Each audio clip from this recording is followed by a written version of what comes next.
Hello? Hi, can you hear me? Yes. Who's this? Oh, hi, DJ Rock. It's Dana. How you doing? Hey, Dana, let me call you right back. I'm actually just starting on air. Or text me. Oh, okay. Call me back. Or text me. Okay.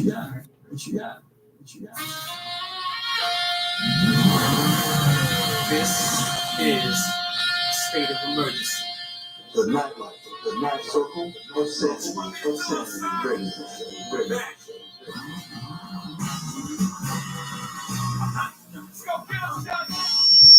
Oh, The night circle of sanity, ready. what you got, little mama? Show me what you got, baby. Show me what you got, shawty.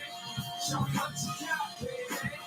Hands up and wave, wave, wave, wave. The nightlife, the night circle of sanity, ready.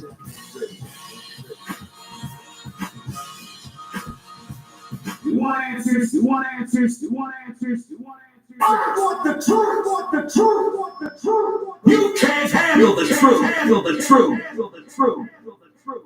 The nightlife, the night circle of sanity, ready.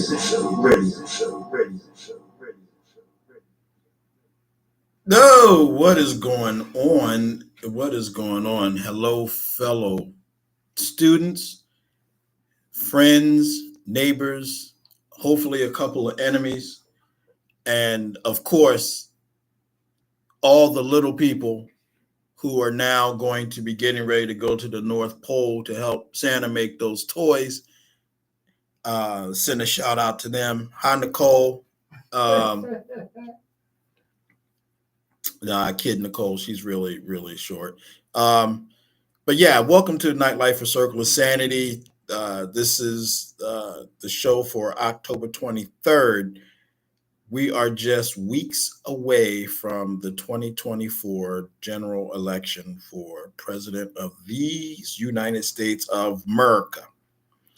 So before we get started, of course, I got to give a shout out to the man, the myth, the legend, the best DJ in the studio, DJ Rock. Nice.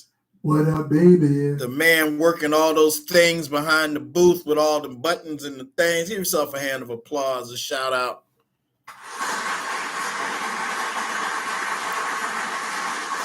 And look. What is a hand of applause? This is the hand of applause because your other hand is busy doing something. Oh, I didn't think you could see that off camera. Oh, good, man, you can see because we got cameras around here. You know, you got hidden cameras all over the place. I know what's going on up in her. Listen, before we get started with tonight's show, you know there's a lot I got to talk about. I did a promo for the show. I got an answer to a question that I posed. I have to, I really want to acknowledge something very serious right now. And America, we've got to start paying attention to the Baltimore Ravens because they are the best team in the NFL right now.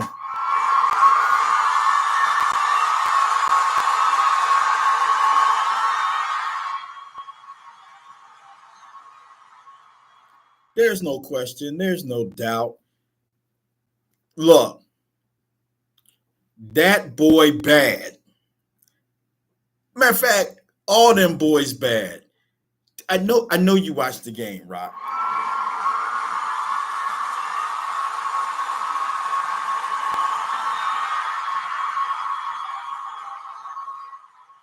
Know you watched the game. You know, and I know what I know. We went to training camp this summer.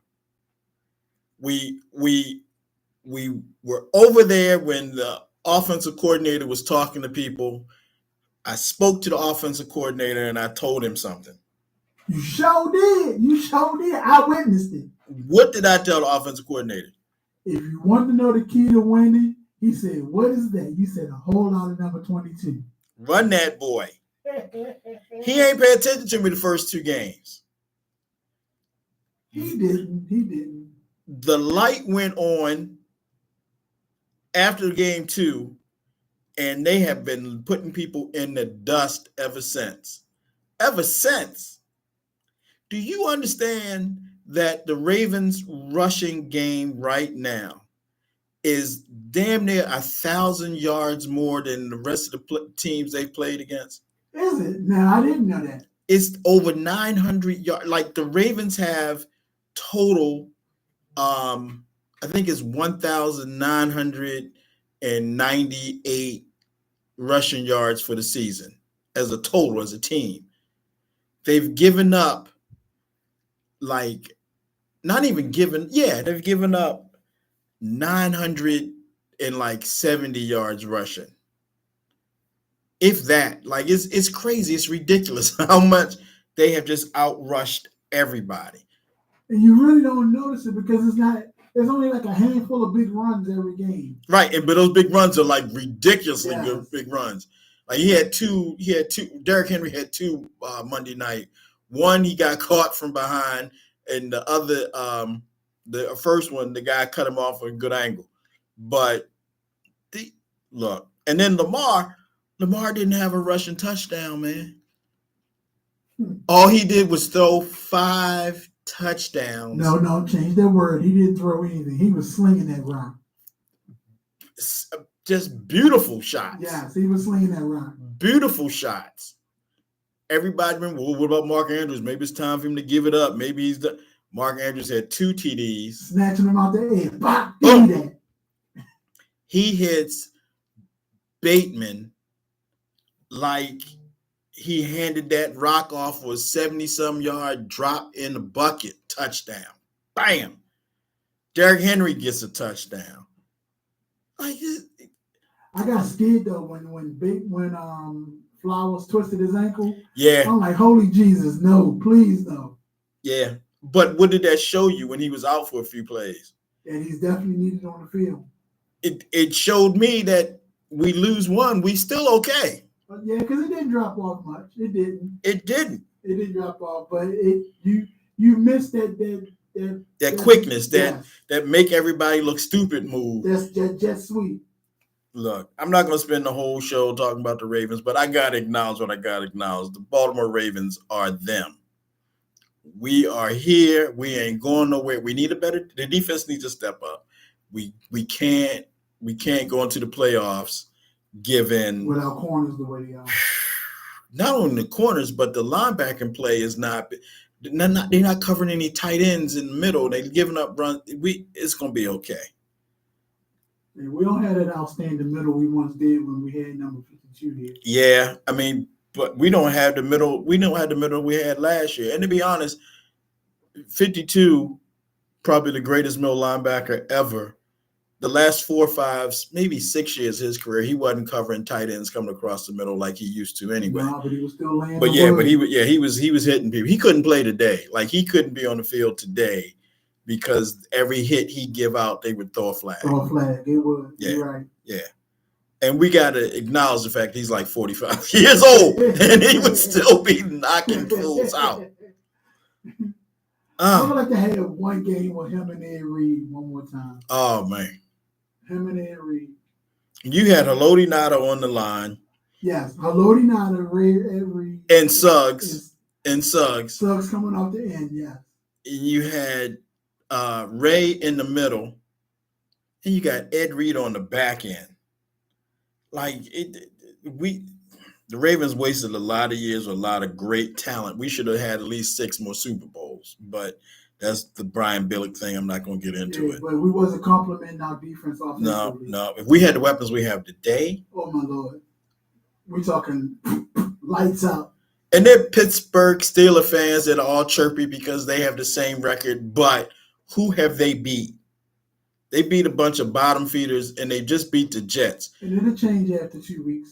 When it's time to knock heads, we're gonna find out what we're gonna find out. But I'm here to tell you right now, you, me, Troy, and Bob, and maybe Wink, we could beat the Jets. You know, at least make the game. The game could be competitive. Troy to be quarterback, but his hip. Troy got a bad hip. Wink got problems. Bob is 175 years old.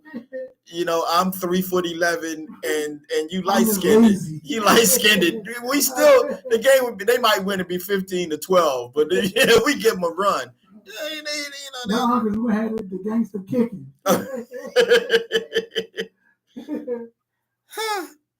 That'd be something, man. Man, I don't know. I really thought the Jets was.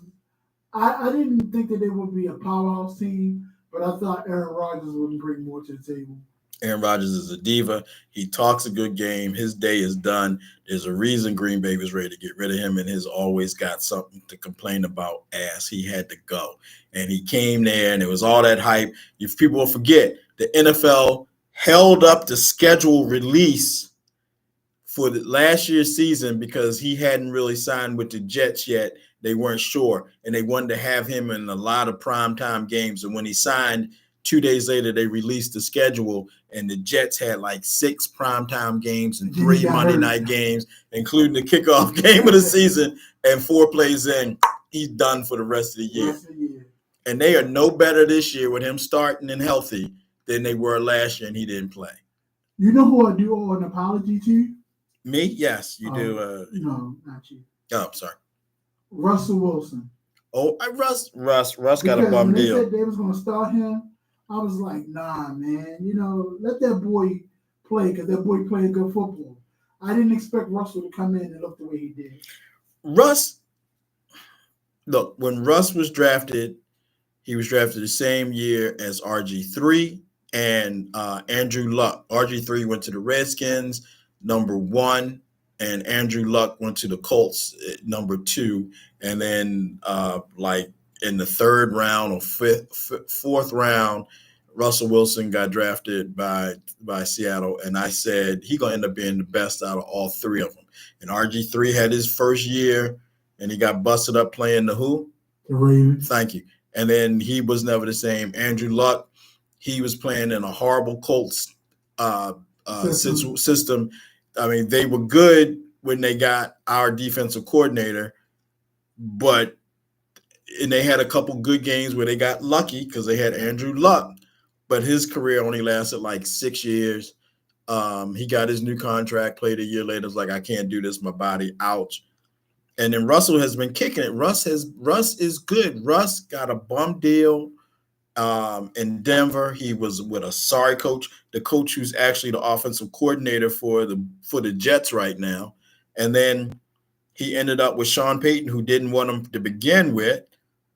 Russ is still a good quarterback. Now, he ain't in Lamar Jackson territory, but he's up there with like the Aaron Rodgers top now. 10? Top 10. Top 15. Okay. Top 15. Okay, not bad. Yeah, top 15.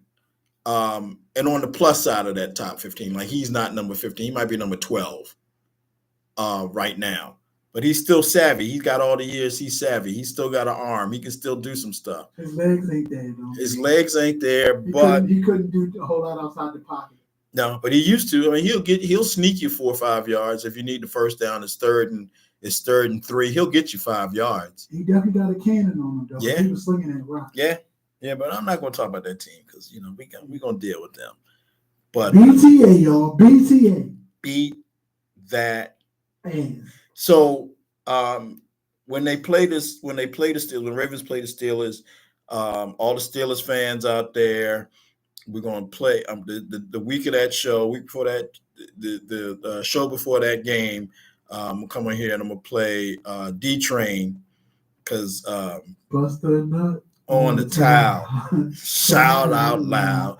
We're gonna get them up. We're gonna get them up. But anyway, let's start talking about football because busting us on yellow towels. All yellow towels, because yellow towel ain't nothing but a dirty diaper, right? When you change a diaper, when the baby's in the diaper's dirty. What they pee in it and they poop in it. That's yellow and black. That's their towels. They just waving dirty diapers in the air. But anyway, anyone that first of all, thank everybody for listening. Gazelle, I see you out there. Stacy Draper, I see you out there. That's the YouTube channel. I don't know who all's watching Rock Meg Radio. Thank you for tuning in.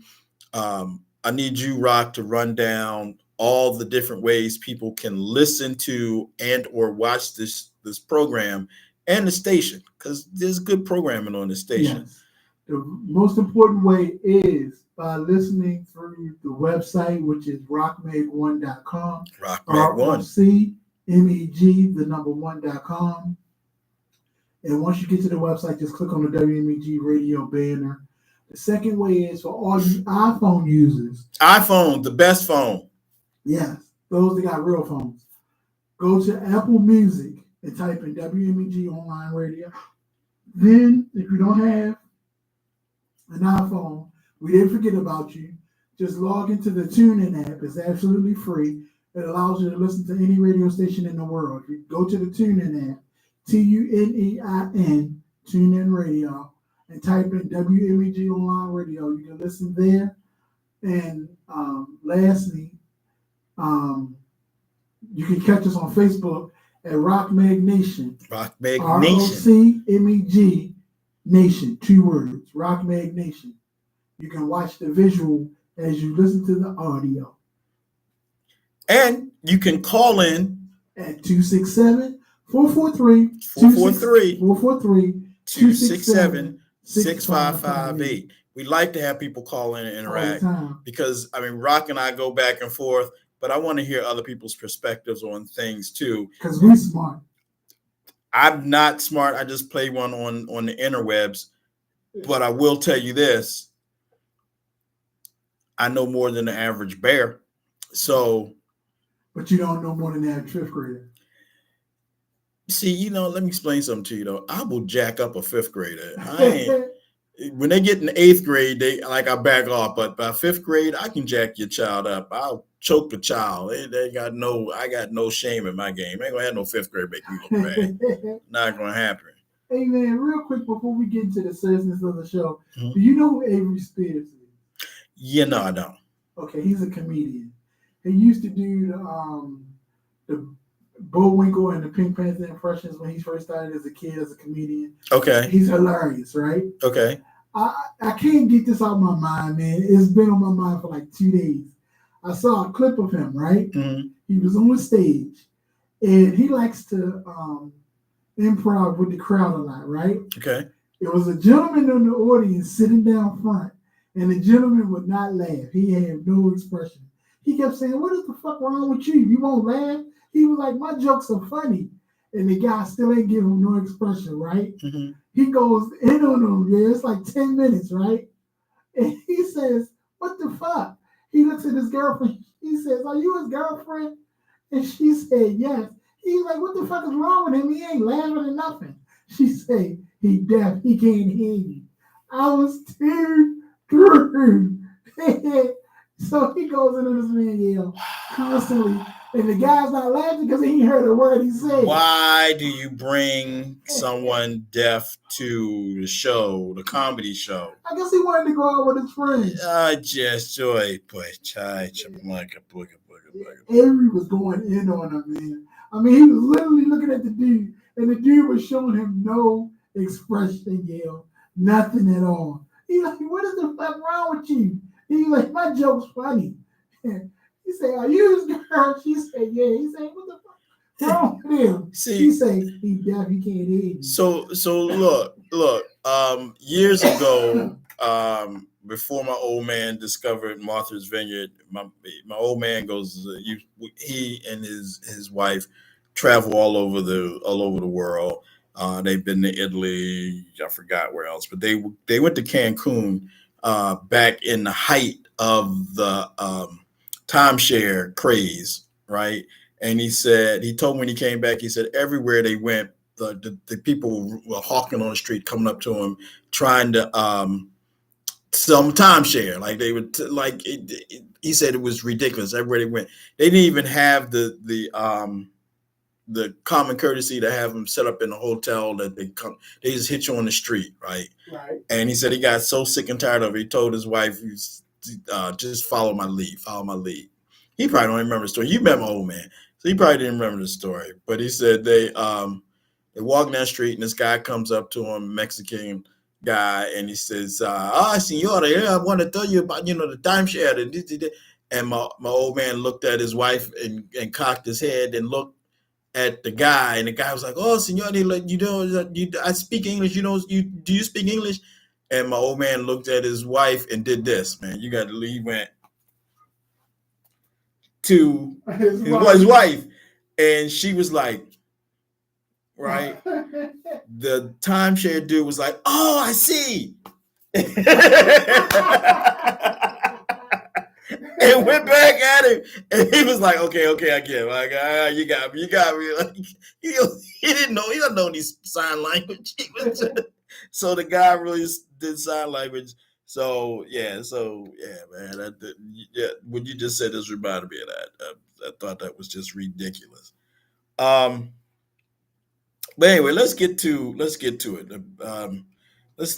to it, because we are, again, just weeks away from probably the most potentially consequential election of my lifetime. And I've been around for a lot of elections. I've been voting in the presidential election since 1980.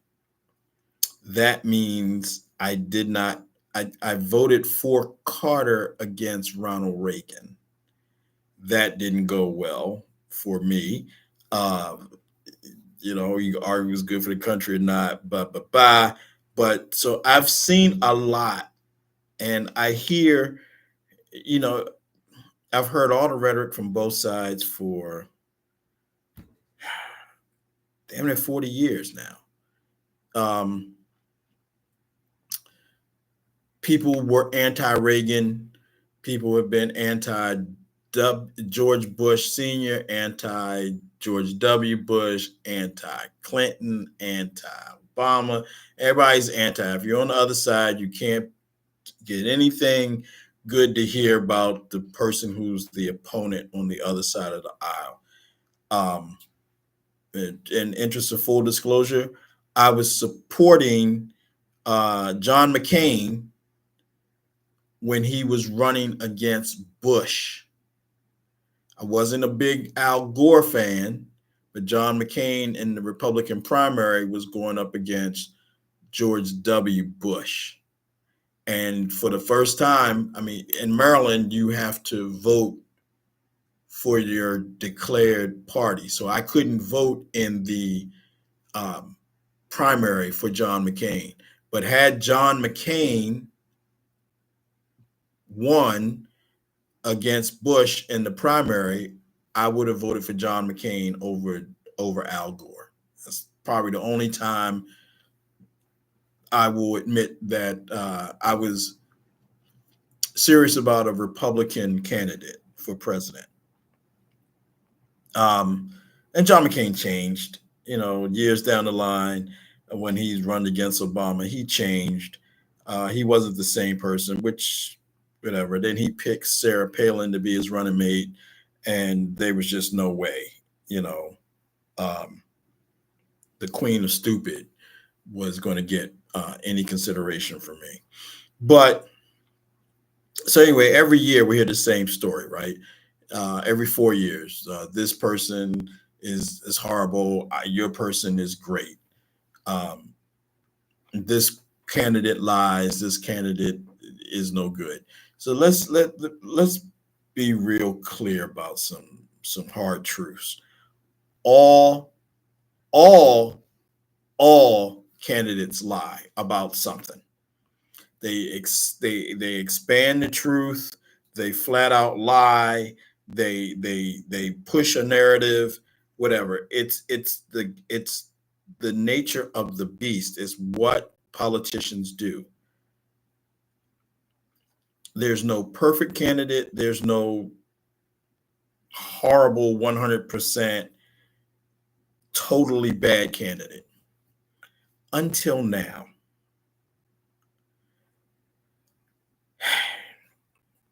Donald Trump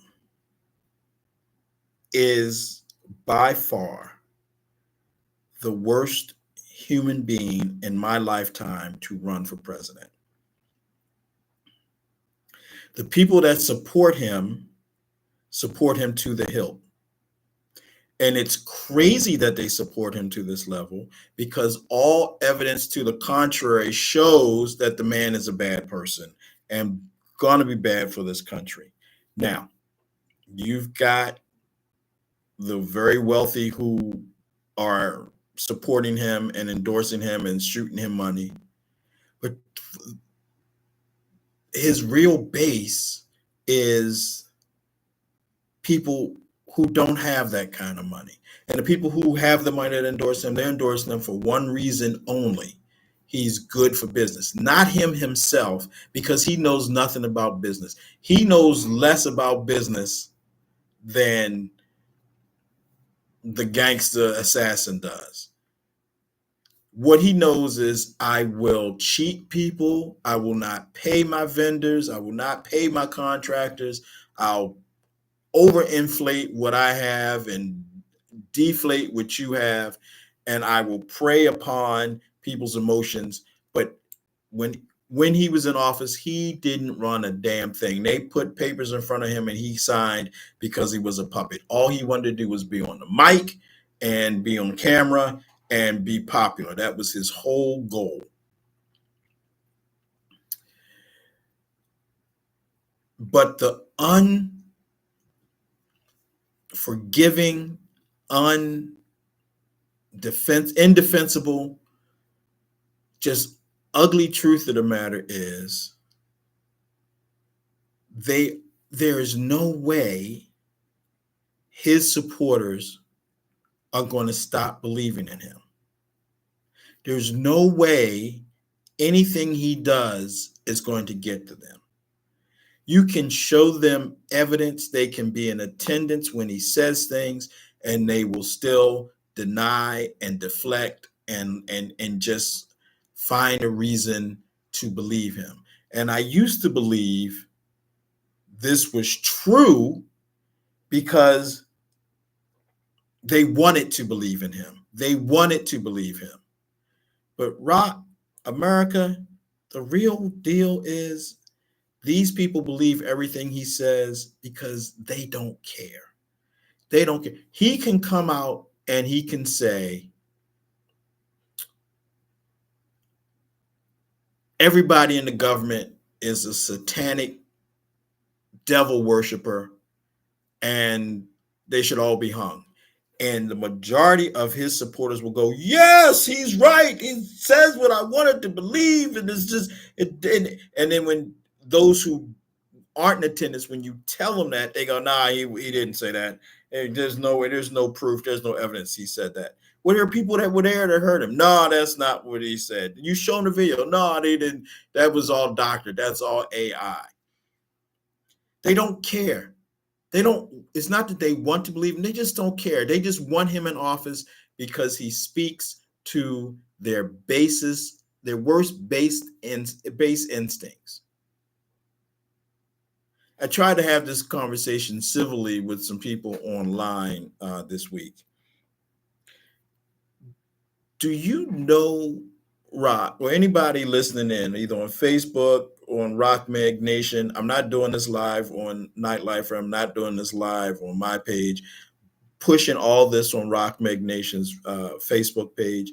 But the people listening in on the radio, on the app, on Facebook, even through Rock Meg Nation online, does anyone know, and don't use the Google machine, I want to hear your honest guess, how many hate groups there are in this country right now, like white nationalist hate groups.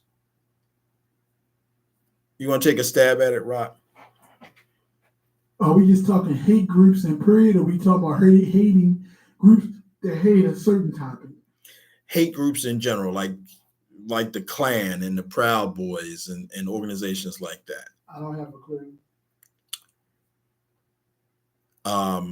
If you know the answer, want to take a guess, give us a call, 443-267-6558. I'll hold that number off for a few minutes in case anybody wants to call in or contribute. Miss Hughes Eason said over 1,000. That is not quite that many. But we'll get back to that. But every one of these white nationalist hate groups, every one of them support Donald Trump. Every one of them. So there are people who follow him who say they don't believe in racial superiority or racial inferiority. They don't support this, they don't support that. They just believe in the man. But if all of these groups support him, shouldn't that make you wonder? If you say you're not about it, then shouldn't that give you pause? I'm asking the question because I really want to know, shouldn't you be worried or concerned about that? Because if you're not, then you're either fooling yourself or you don't care. It doesn't matter. I told this story before. I was in the airport a couple of weeks ago, and this Jewish gentleman wanted to engage me about politics. I didn't ask him. I didn't seek him out. I wasn't wearing anything that would indicate that I was in the airport for business, and I was in the airport. And he just engaged me because the one thing they all love to do is to try to tell everybody how great he is. And I said to this man, because he had the yarmulke on and he had the I forgot what the tassels on the pockets are called.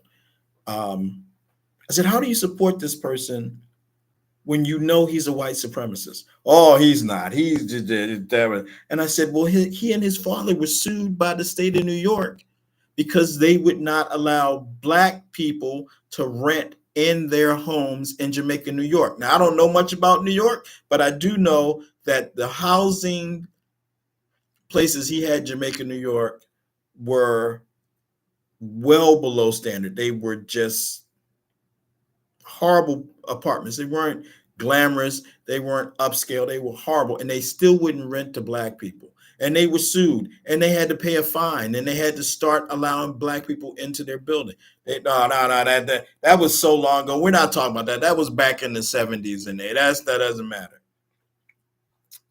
Okay. But the man is supported by the KKK. The man is supported by the Proud Boys. The man is supported by the White Nationalist Party. The man is supported by every group. No one is called in. Only one person has chimed in. The number of hate groups in this country that support Donald Trump is 595. And that's just not three guys in their basement who declare that whites are great. And like that's 595 tracked by the FBI, by organizations that push a peace initiative. 595 of these organizations support Donald Trump. And if they support Donald Trump and they have an agenda,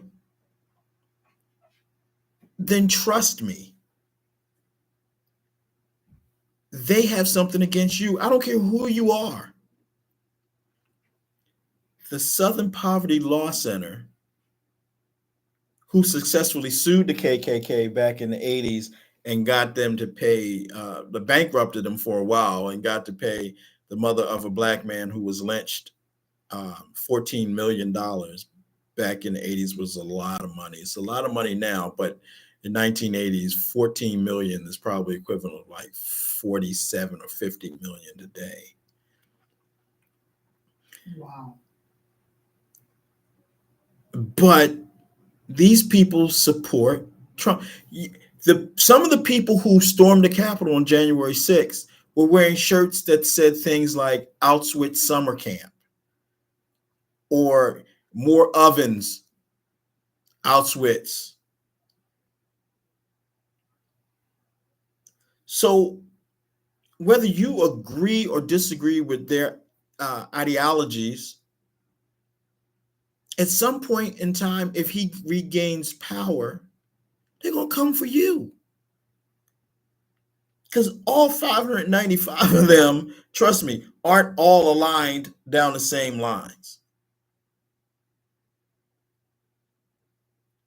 But the MAGA world movement, and it's not the world movement, the MAGA world, I call it MAGA world, their movement, their whole thing is pushing an agenda of hate. And people want to argue with me about this and say, oh, I'm not a hater. I don't hate anybody. You might not, but there are 595 groups that hate something about somebody. And Donald John Trump, his rhetoric is they are different than us. And if you think you're one of us, you're a fool, because when he's saying us, he means himself. So if you've got, if you see his rallies, sometimes he has people, black men behind him wearing t-shirts that say blacks for Trump. These fools are fools. When he says us, he ain't talking about you. If you are, let's say, Hispanic for Trump, Trump's not about you. His supporters aren't about you.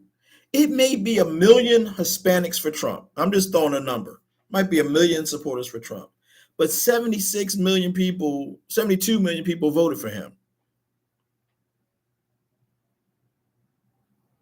If you subtract 1 million Hispanic voters from that number, it's still 71 million against you. Because they hate you. The Ku Klux Klan, they don't like anybody but white people. And those white people can't be Jewish. They can't be Catholic. They can't have immigrated to this country in the last 50 years. They hate you. If you have a child or person in your family that's different, and by different, I mean they may be gay, they may follow a different religious path, they may cross-dress, they may be a member of whatever group that falls under the rainbow.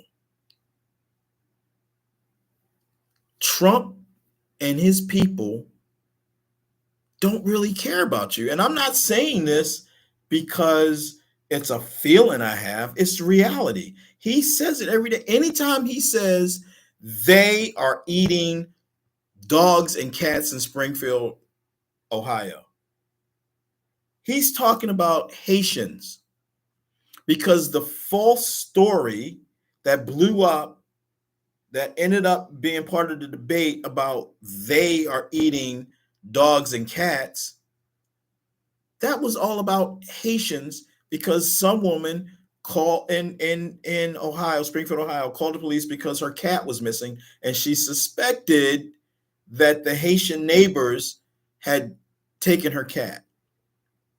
And when asked about it, she said, I don't know, maybe they ate the cat. Because caused all this uproar, and the cat was in the goddamn basement. She found the cat later. The cat was found in the basement. But J.D. Vance ran with that and put it in Trump's ear, and then it blew up. And now there are people who I know personally who I thought had common goddamn sense honestly believe that Haitians are eating people's pets. Now, there are ethnic groups that eat cat and eat dog. They don't do it here in America, but there are countries where cats and dogs are considered food. Haitians are not those people. Doesn't happen in Haiti. So on the surface, it's bull. But Haitians are dark-skinned African descent people.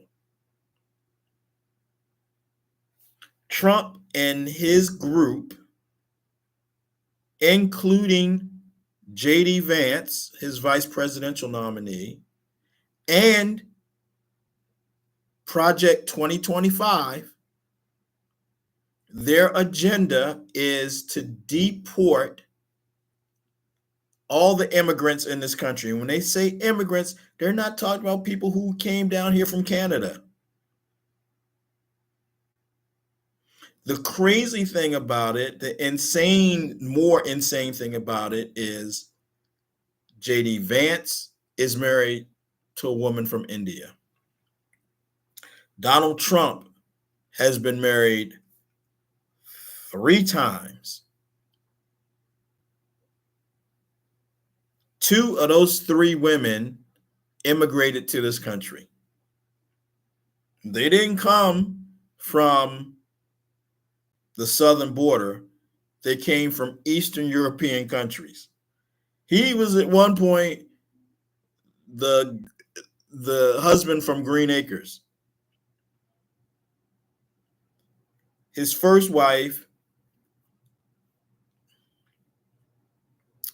was an immigrant from Eastern Europe. His latest wife is an immigrant from Eastern Europe.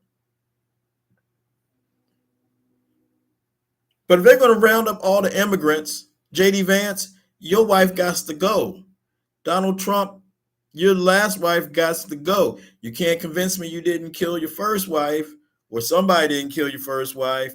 But I don't want to like play into a lot of conspiracy theories and trafficking that stuff. But I just believe what I believe. But regardless of that, the reality is those immigrants are okay, but for them. But if we're going to do a whole encompassing thing, all the immigrants got to go. And I've talked about this on the show before. You can't seriously believe that this country, any president, any government agency is going to deport all the immigrants. They can't do it. They won't do it, not because of numbers, not because of sheer enormity of the effort, but immigrants, whether legal or illegal in this country, are what are fueling this country's economy today. We talked about it. You get rid of let's say we get rid of all of the people from the southern border who immigrated here illegally. Who's going to cut the grass? Who's going to work in the food service industry? Who's going to clean houses? Who's going to work construction? Who's going to work sanitation? If you think about it, if you actually think about it, if you put your mind to it and think about that, you know that's true. You can't get rid of these people because they're doing the work.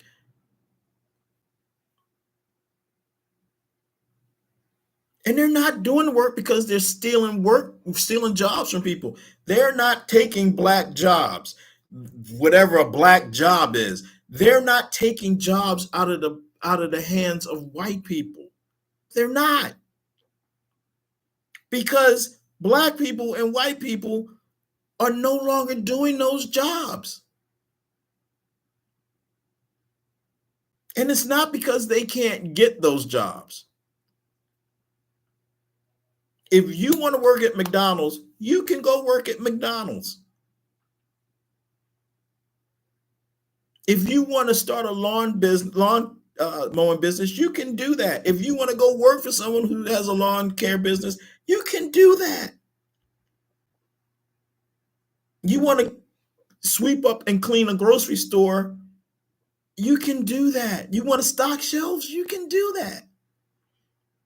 And not every immigrant is doing low minimum wage work.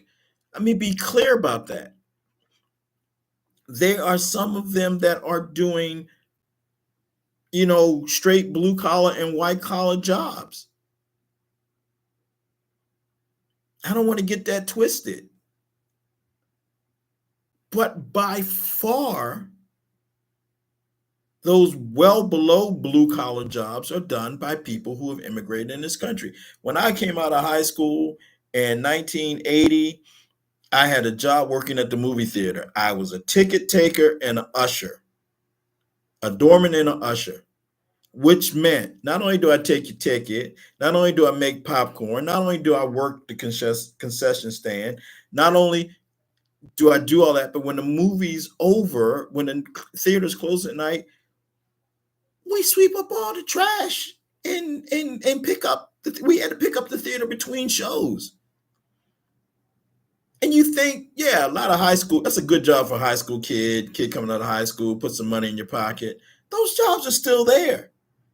And then I go movie theater occasionally now. I don't go as much because of streaming services and the way the industry has changed. But those kids are still doing those jobs. But those kids aren't staying late and actually doing the real cleaning at night. I guarantee you, any movie theater, anywhere you go today, there's a crew of southern border immigrants who are cleaning the theater at night, taking the trash out, bundling the trash. I'll tell you more about my history. In the late 80s, early 90s, yeah, I worked at the music venue here in Maryland, Meriwether Post Pavilion.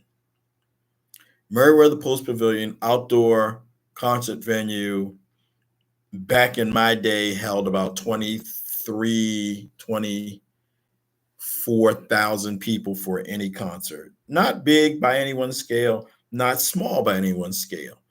But Meriwether, the indoor, not the indoor, but the covered pavilion had about 7,000 seats.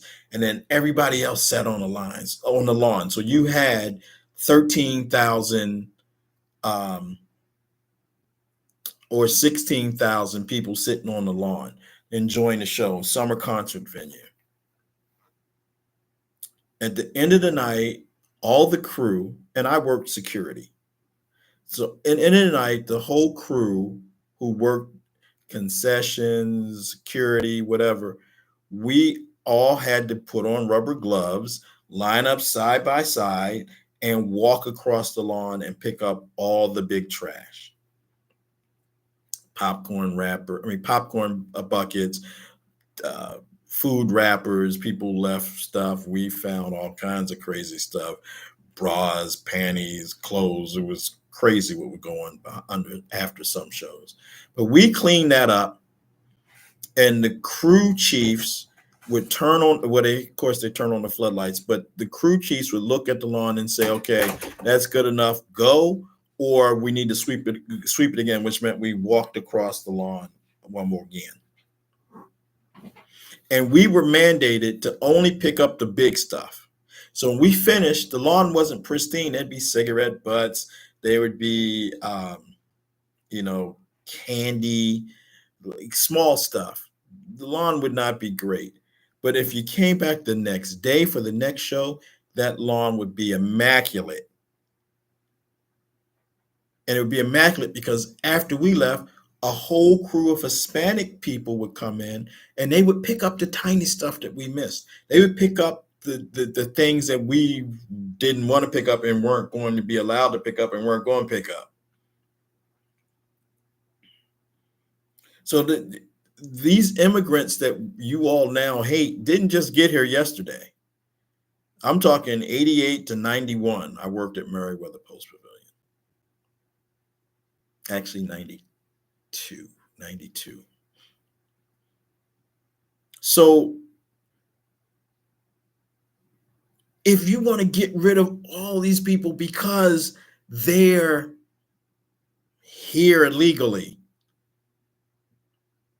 or they haven't taken the same path that I did because I was born here, my father was born here, my grandfather and my great-grandfather, and going all the way back to when my people actually immigrated here. The hypocrisy of that statement. But if you want to get rid of them, then you better be prepared to put some people on the line to do work food service, work sanitation, work sewage, clean houses, do construction, work in McDonald's, do lawn service, do brickwork. I've said it here before. I say it again. The guy I pay to work on my lawn comes with a crew of 3 people. So it's 4 of them.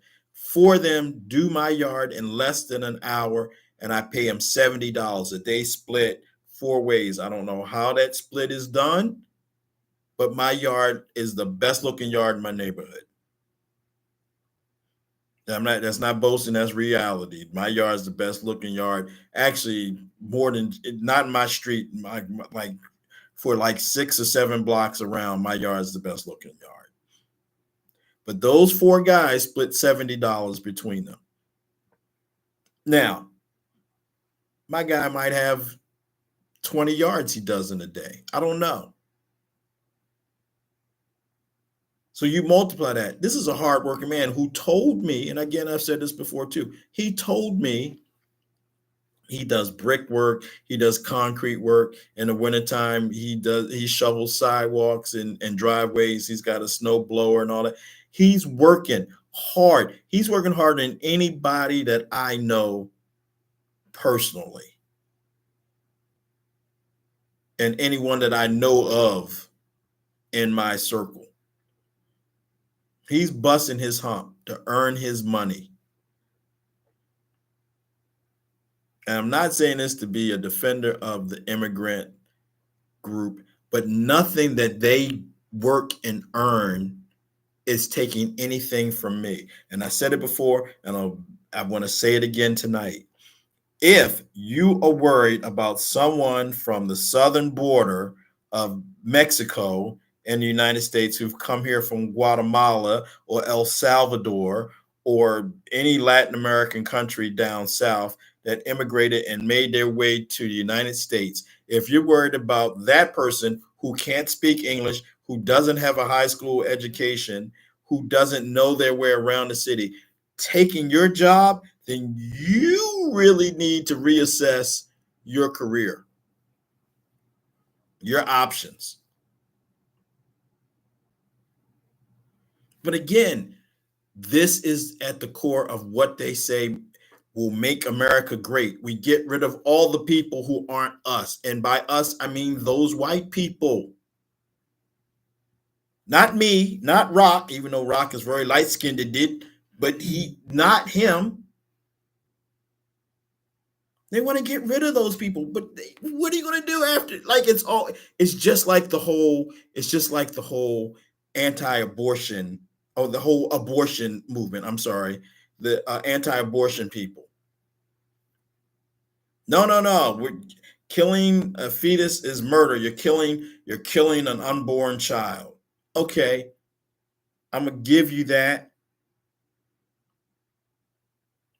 I still believe in myself, in my heart, I believe that a woman's body is her choice to do what she wants.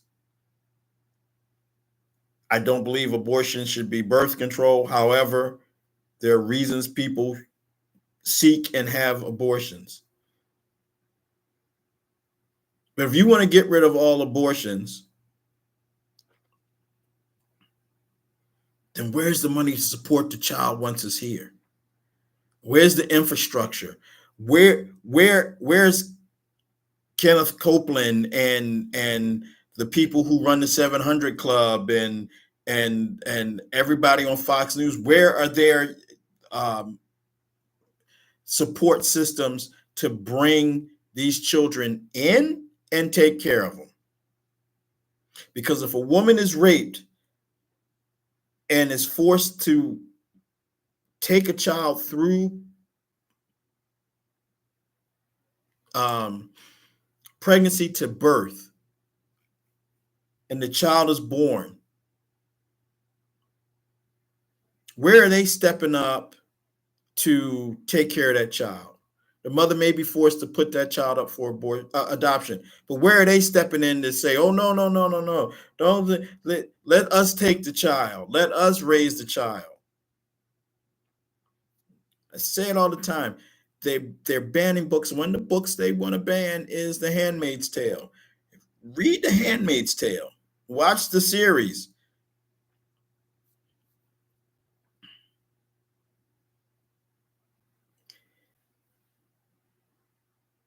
The whole MAGA thing is to divide us.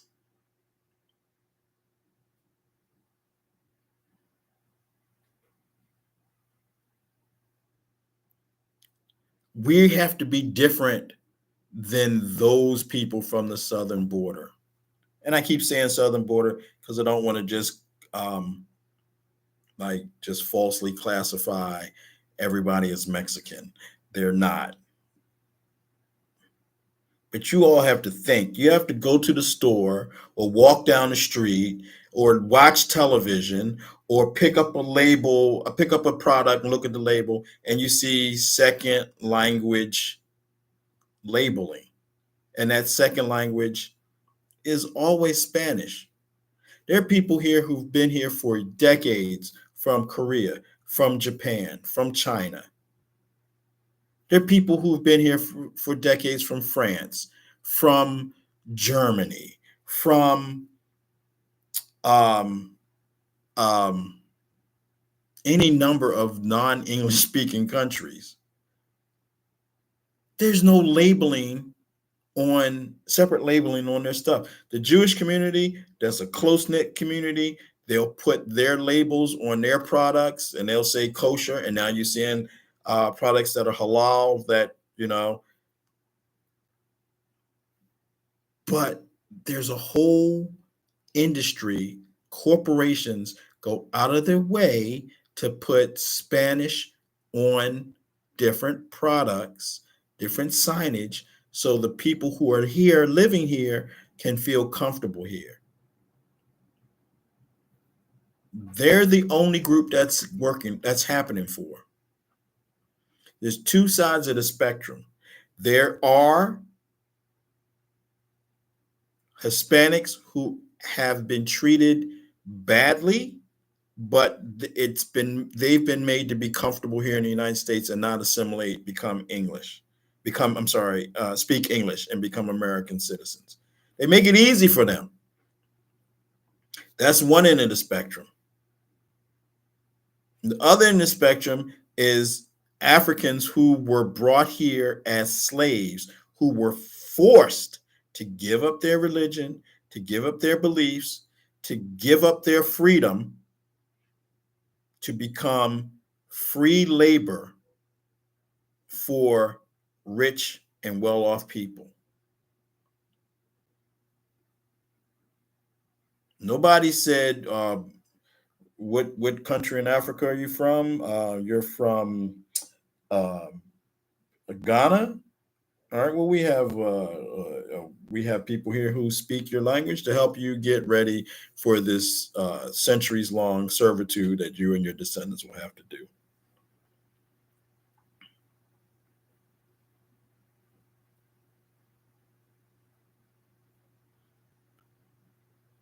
So this whole bullshit about, they got to go is never going to happen because they're not going to let it happen.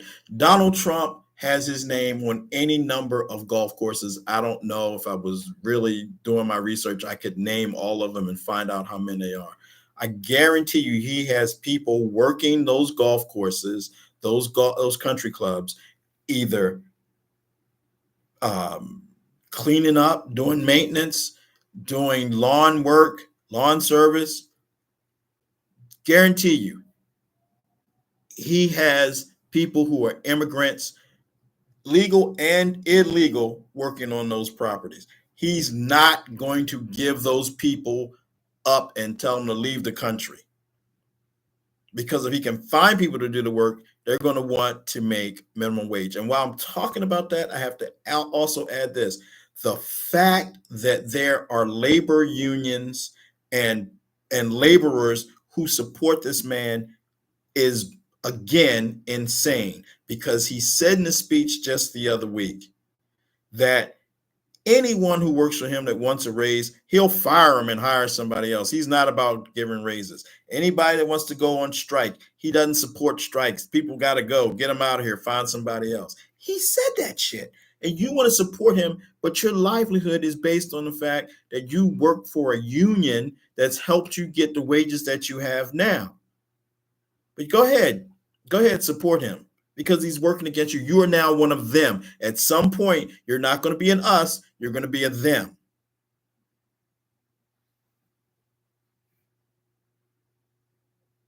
But those of you who think you're an us with him are going to find out the hard way. And this is so easy. One of the things I like to say is stupidity is inherent. Being ignorant is a choice. You choose to be ignorant. You choose not to do research into things to find out answers that will be uncomfortable for you if you're ignorant. And if you're one of those people that support Donald Trump, and I'll talk about something about that in a second. If you're one of those people who choose to support him, you choose not to find out the real answers. You choose to want to believe, or you just don't care, that he's been indicted and found guilty on 34 counts of fraud. You choose not to care that his charitable organization can no longer do business in New York because it was found to be a scam. You choose to not care that he's been found responsible for molesting and sexually assaulting a woman and has to pay her $81 million. It doesn't matter to you. Maybe it would matter to you if it was your daughter. Don't know. Maybe it mattered to you if it was your wife. Maybe it would matter to you if you were the one he sexually assaulted.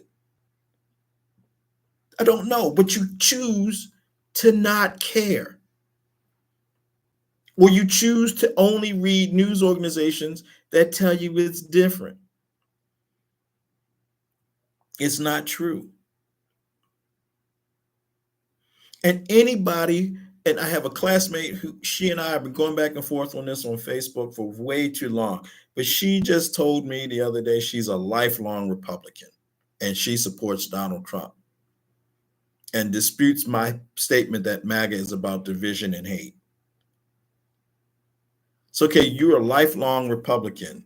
You've been supporting the Republican. If you went to school with me, you're 62 years old, or soon will be, or just hit 63. So that means you supported and were full on for Ronald Reagan, George Bush Sr., George W. Bush. You were full on for those three men in our lifetime of voting. Full on, 100%. But right now, you've got Dick Cheney, his daughter, Liz Cheney, about 200 former members of the Bush, and Trump administrations who are saying Donald Trump is not what you all expect. He's a danger to democracy. And I know there's a way you all spun that in your head. Look, Dick Cheney, anybody know me more than 15 years knows I'm not a fan of Dick Cheney or anything he ever stood for. But if Dick Cheney is anti-Trump, if his daughter is anti-Trump, if you're a lifelong Republican and supported those people, how do you spin in your heart and head that they're now wrong and Trump is right? Quick answer. The answer, you don't care.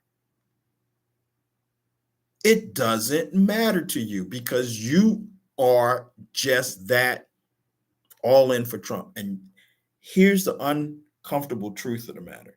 You're all in for Trump because you think America is not the America you were promised when you were growing up. You see brown people to your left, you see Black people to your right, you see red and yellow people in front of you, you got Hispanic people behind you, you got Jews around you, You're scared to your core that America is not going to be a white country from now on.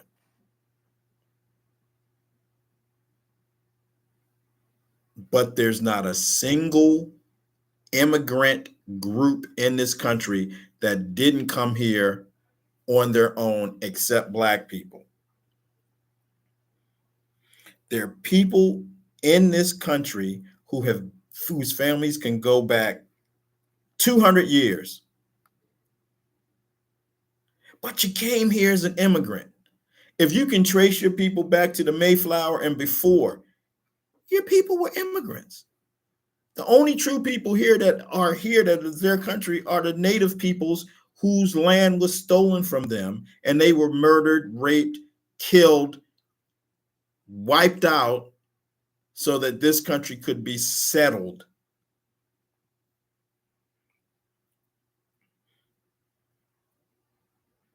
Uncomfortable truth.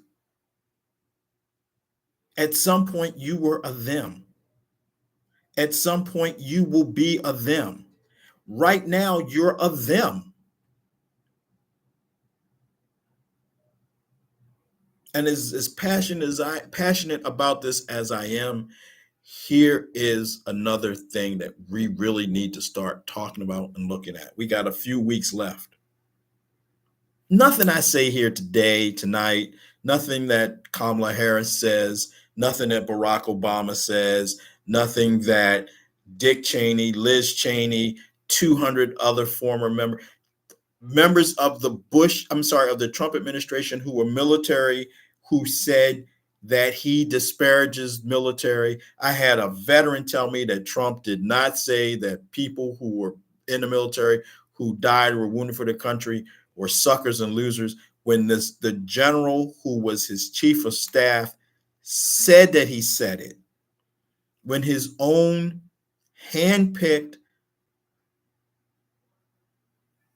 chief of the military, I forgot the title. When that man said that he said it, when General Milley, chairman of the Joint Chiefs of Staff, said that on a trip to Arlington Cemetery, Donald Trump called people interred there who died for their country were losers. When you have an interview where Donald Trump said he didn't like John McCain because John McCain was not a hero because he was captured. You saw Donald Trump pay honor to the wife of the man who built the Bellagio and gave her an award and said, this award is better than the Medal of Honor. And he called it the Congressional Medal of Honor. It's not the Congressional Medal of Honor. That's a Hollywood myth. It's the Medal of Honor. But he said the award he gave her was better than the Medal of Honor because in order to get the Medal of Honor, you probably got to be dead or wounded or just really messed up. And this woman, Adelson's wife, who's like 136 years old and looks every year of it, she's beautiful and vibrant, and she's got this medal and it's better. He's disparaging you veterans who support him. And you support him because you want to. There's nothing that's going to come out of it that's going to benefit you or your children or anybody in your family, but you want to.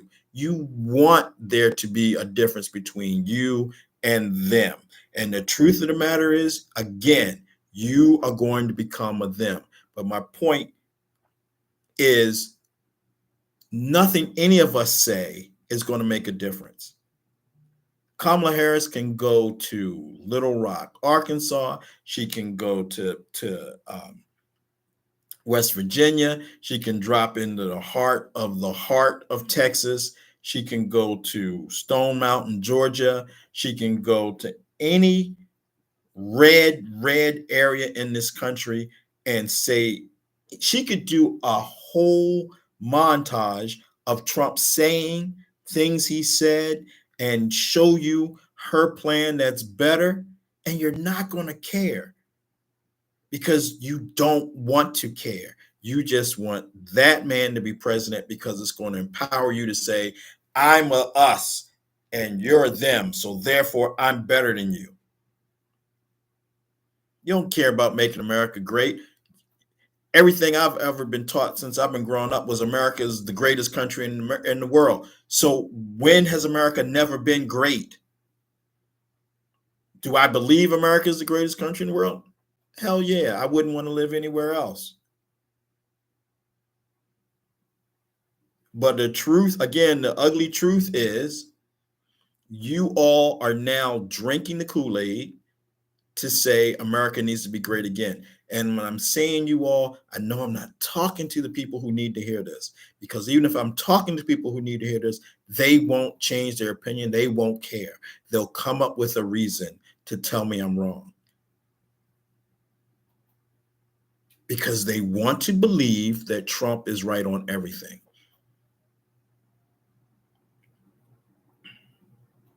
And one of the things I know about Americans in America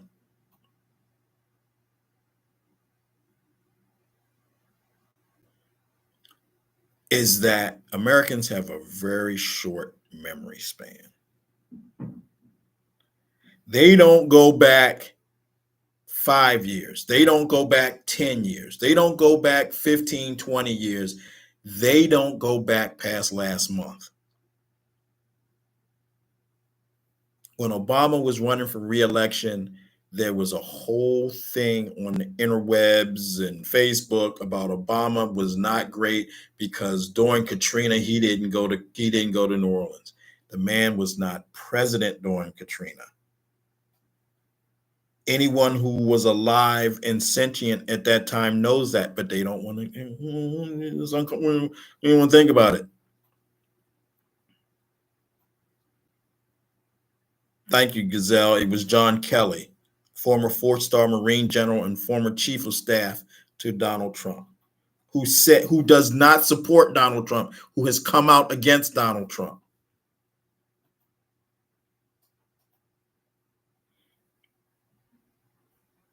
But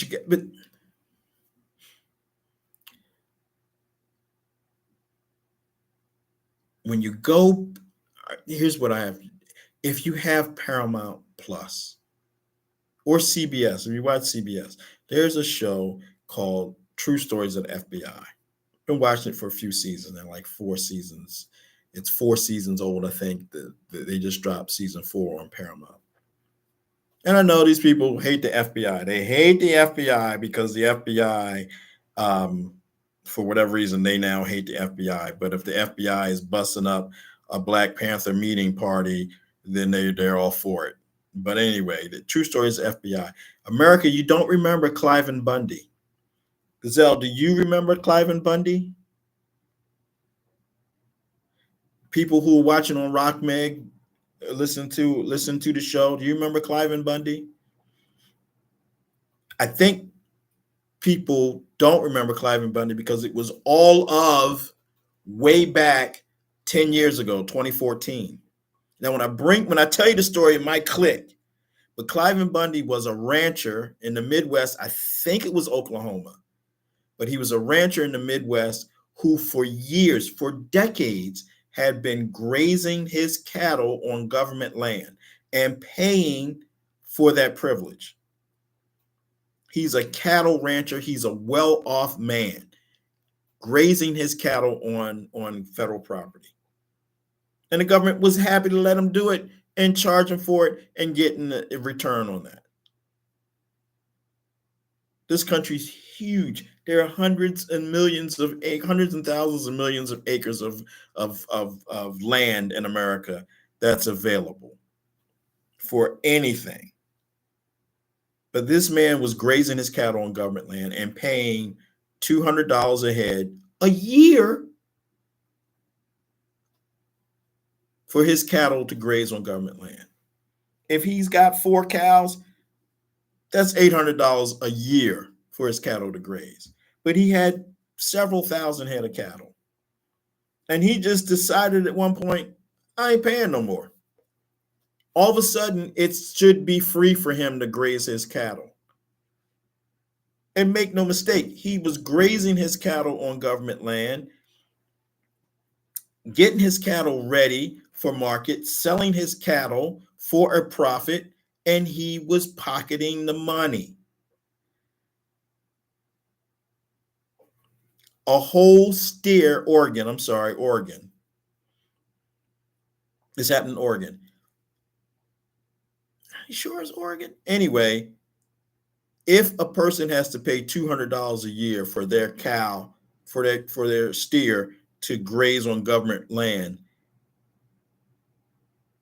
he ain't selling that cow for $150. These cattle go to market. There's a whole holding area where they fatten the cows up for slaughter. There's a whole, we can go into, that's a whole nother thing. But he was paying $200, just $200 a year per head. And when he decided to stop paying, he just stopped paying. And when he stopped paying, the government didn't say anything for several years other than you need to pay. You need to pay. You haven't paid. You need to pay. And when it got to be $2 million that he owed the government, and they were threatening to take his cattle that were on government property and take them from him and sell them to market to get the money that they were owed, he launched a campaign to tell people to arm themselves and come to this area and help me fight the government to get back my cattle, because the government was just going to take my cows. And people who didn't have a nickel in that dime, who knew better or should have known better, who could have looked it up, just decided, I'm taking my gun and I'm going to drive and I'm going to confront the government and I'm going to stand here with this man to keep the government from stealing his cattle. He never told them, not that it would have made a difference, he never told them, I owe the government $2 million. But here we are, armed U.S. citizens holding guns on federal employees, federal police officers, federal peace officers, weapons. You got to remember this. It was a whole big standoff thing. 10 years ago, 2014, it was on the news every day. What's going to happen? For a week, what's going to happen? Is there going to be a shootout? Is there going to be another Ruby Ridge? Is there going to be another Waco? What is going to happen? These people were ready to shoot and kill and die for this man who they didn't know from Adam, who didn't tell him his cattle weren't being stolen from him. He owed money that he didn't want to pay. And cooler heads prevailed. The FBI and the Obama administration said, pull your people back, give the man back his cows. We'll figure this out another way. And they did. And then these people felt empowered and they beat the government. And thank you all for coming in and helping us stand off against the government and teaching them that they can't do this to Americans and blah, blah, blah, blah, blah. And in that group, there weren't many, but in that group, there were black men who, yes, we stood up against the federal government, United States against us. And then Cliven Bundy took his 5 minutes of fame and got his platform and started talking about how black people were better under slavery.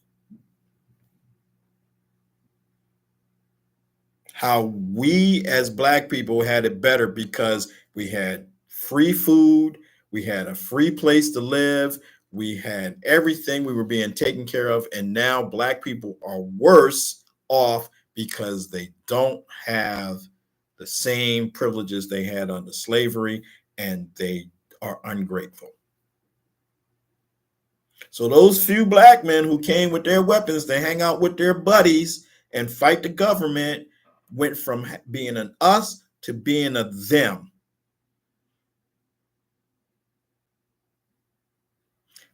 Find the show. It's the first 2 episodes of this season. True Stories of the FBI. Once Cliven Bundy exposed to who he was, the cameras went off him. The publicity went off him. And then his oldest sons, his two sons, spoke up and they said, we'll take over this movement. And they went looking for causes to fight, to go up against the government. And they found a cause. They found two brothers who set fire to 120 some acres of U.S. land and were caught and were facing jail time. And they moved in and they said, this is our movement. They took over a national park. I had forgotten about it until I saw the show. Then I remembered all this.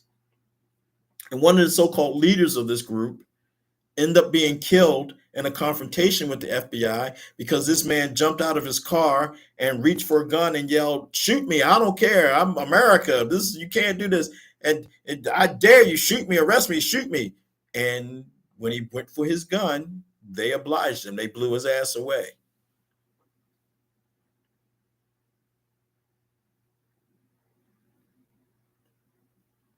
Those people involved in that whole situation went to jail.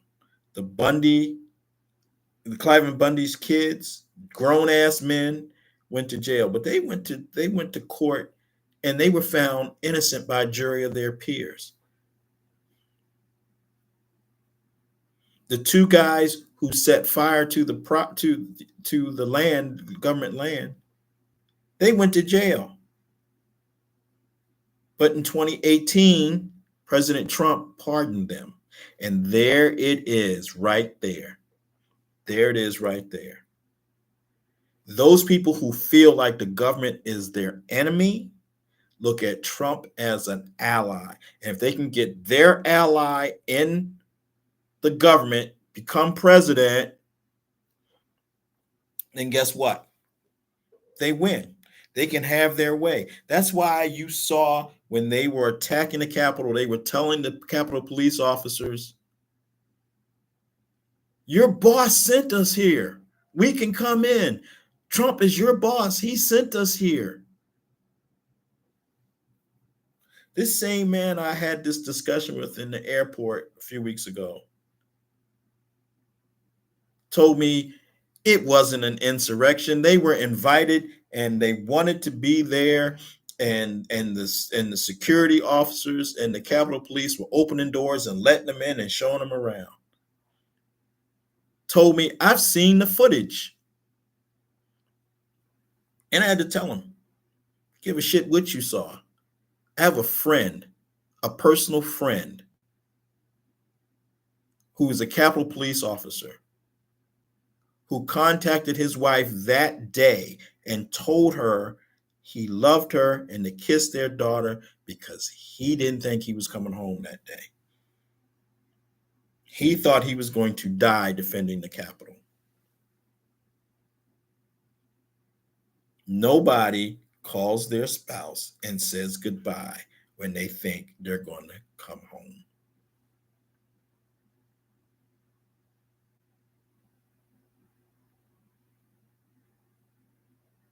So you former military people who support Trump, you former military people who are now members of militias and hate groups. One of the main people who charged the Capitol, member of a militia group, is transgender themselves. One of the leaders who had been a man and had transitioned to a woman. He's an us with the MAGA group. He's an us. Fucking Bruce Jenner supports Donald Trump. Do you think Bruce Jenner can go everywhere with Donald Trump and still be considered in with them? He's going to be a them. He's already a them. He doesn't realize he's a them. The person who was locked up for January 6th is a them. He thinks he's one of us, one of the us's. He's one of them. And they're going to turn on him in a heartbeat. They're going to turn on Bruce Jenner in a heartbeat. You got Geraldo Rivera, who was one of the staunchest supporters of Donald Trump for decades, been buddies with Donald Trump back during the days when he was finding Al Capone's vault, who's now come out and said Donald Trump is a danger to the Constitution and this country. Don't vote for him. Why do you think these people close to him are now turning on him? And again, doesn't matter what I say. Doesn't matter what research you do. Doesn't matter how you frame the argument when you have that argument with the people in your family. The real deal is they don't care because they think they're us's and they're not. At some point, there's going to be a line, and those people who are us's are going to become thems. And when you become a them, then you come over here with the blacks, the immigrants, the Muslims, the Jews, the gays, the light-skinned did, the short midgeted did, anything that's not who the people in real power consider to be who they are as the us's, all of y'all going to become thems. And then what you going to do?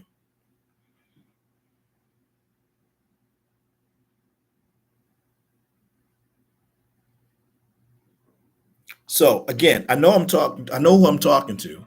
I know I'm only talking to people who understand this. And even if people who are listening to this don't agree with me,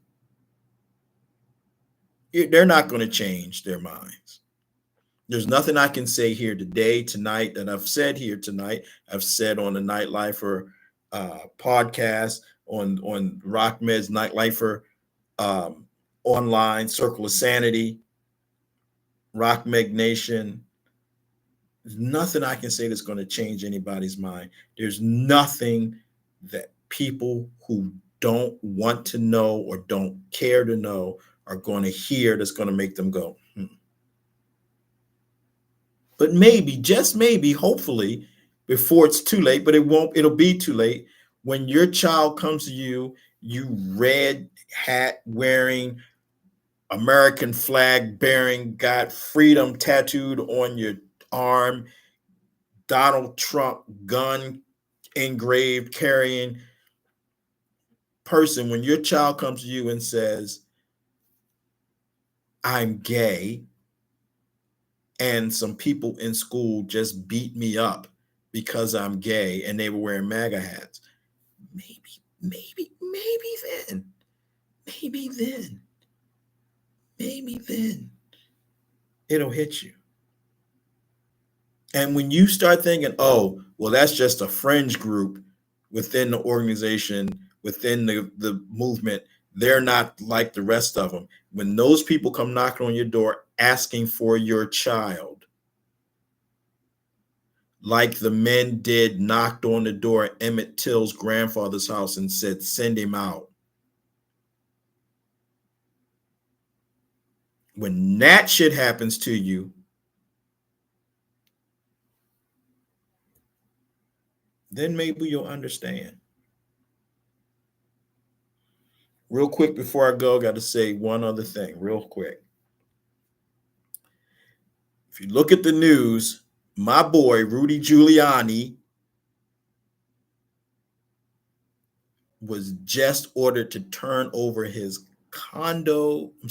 his apartment in New York City, turn over all of his Yankees paraphernalia, all of his luxury items, his watch collection, just ordered to turn all that in and give to the ladies in Georgia who he defamed and was found guilty and has to pay $150 million in restitution to. Karma's a bitch. So, you Confederate flag waving, MAGA hat wearing, Donald Trump loving, the us's who will not vote for the betterment of the country, but who will vote for the betterment of themselves. If this man wins, see how long you usses will be usses before you become a them. So with that, DJ Rock Nice. Yeah. Please, please, please play me out, my friend. The Nightlifer, the Night Circle of Sanity, ladies and gentlemen, ladies and gentlemen. What you got? What you got? What you got? This state of emergency. The Nightlifer, the Night Circle of Sanity, ladies and gentlemen, ladies and gentlemen. Let's go get us, Johnny. The Nightlifer, the Night Circle of Sanity, ladies and gentlemen. What you got, little mama? Show me what you got, baby. Show me what you got, shawty. Show me what you got, baby. Things up and way. The Nightlifer, the Night Circle of Sanity.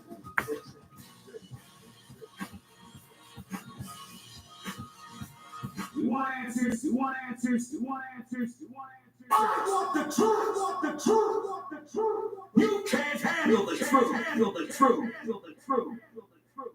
The Nightlifer, the Night Circle of Sanity, ladies and gentlemen, ladies and gentlemen, ladies and gentlemen.